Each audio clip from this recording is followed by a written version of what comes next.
toucan's bill is also very light.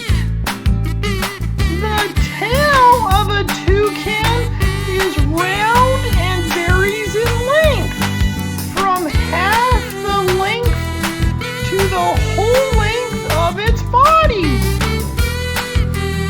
The neck of a toucan is short and thick. Their wings are small because they live in the forest and only need to travel short distances.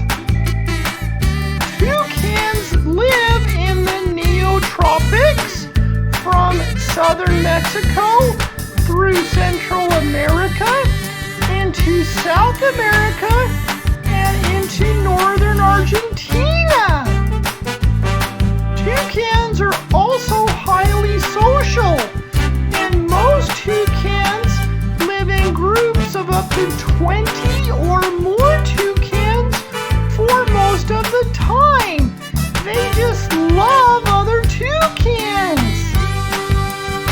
Toucans also love to eat fruit, but will sometimes eat insects, smaller birds, and even small lizards. Toucans also make different kinds of sounds.